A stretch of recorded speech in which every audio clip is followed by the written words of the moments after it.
La route du Nord serpentait à travers les contreforts des montagnes, une voie sinueuse et mystérieuse qui semblait s'étendre à l'infini. Un étroit ruban de terre et de pierre, bordé de végétation dense et de rochers escarpés, rendant le passage difficile et périlleux. La nuit était tombée, enveloppant la route d'une obscurité inquiétante, où chaque ombre semblait cacher un danger potentiel. Le chariot cahotait sur le terrain accidenté, ses lanternes projetant des ombres dansantes sur les arbres qui bordèrent le chemin, créant un balai de lumière et de ténèbres. À l'intérieur, Ninke était assis, raide, la main sur la poignée de son couteau de fer, prêt à réagir à la moindre menace. Sang Sang était blotti à côté de lui, scrutant les alentours avec une vigilance accrue, ses yeux perçant l'obscurité. Ils le sentaient tous les deux, une tension palpable dans l'air, un pressentiment de danger imminent qui les tenait en alerte.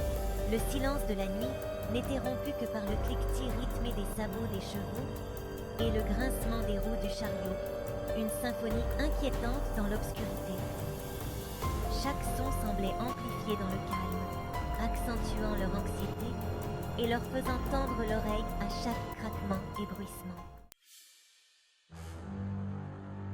Quelque chose ne va pas, murmura Ninke, sa voix à peine plus forte qu'un souffle. Il n'arrivait pas à se débarrasser de l'impression d'être observé. Ses sens étaient en alerte maximale, s'efforçant d'identifier la source de son malaise. Je le sens aussi, une obscurité qui nous observe. Soudain, une silhouette se détacha des ombres des arbres qui bordèrent la route. Une silhouette massive vêtue d'une armure sombre, le visage dissimulé derrière un masque de métal effrayant.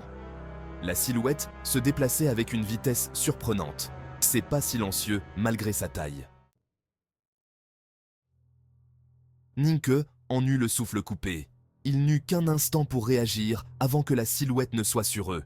Dans un rugissement qui sembla faire trembler la montagne elle-même, la silhouette projeta un énorme rocher sur la route devant le chariot. Le sol trembla. La poussière et les débris remplirent l'air. Les chevaux se cabrèrent, hennissant de terreur, tandis que le chariot s'immobilisait brusquement.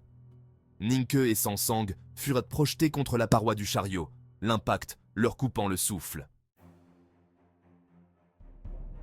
Avant que l'un ou l'autre ne puisse reprendre ses esprits, 4 silhouettes émergèrent des arbres derrière le chariot. Les gardes Tang, le visage sombre et résolu, dégainèrent leurs épées à l'unisson. L'acier scintillait d'un éclat menaçant au clair de lune.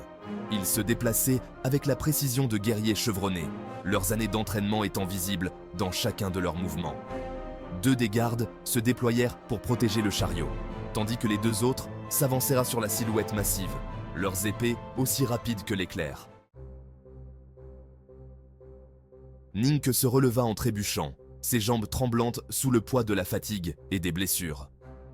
L'adrénaline lui parcourut les veines, masquant la douleur qui lui tenaillait les os et lui donnant la force de continuer.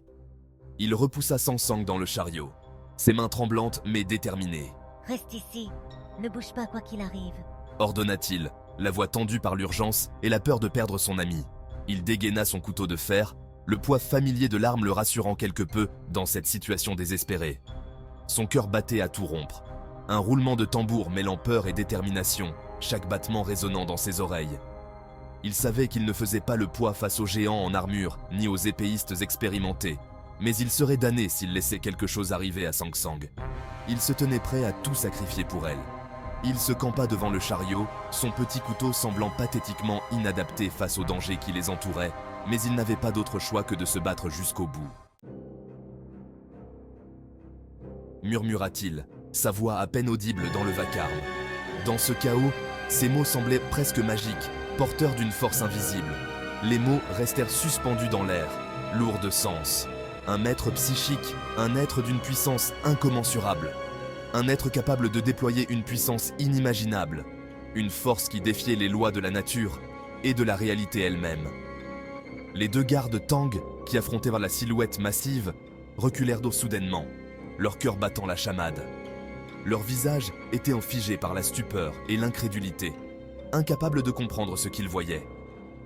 Les épées qu'ils maniaient avec tant d'habileté heurtèrent le sol dans un bruit métallique, résonnant comme un glas funèbre. Entre eux et l'attaquant flottait un mur scintillant et translucide, une barrière impénétrable. Il vibrait d'énergie, déviant les attaques du brute avec une aisance presque nonchalante, comme si chaque coup était anticipé. Le vieil homme baissa la main, les yeux rivés sur le mur scintillant, un sourire énigmatique se dessinant sur ses lèvres.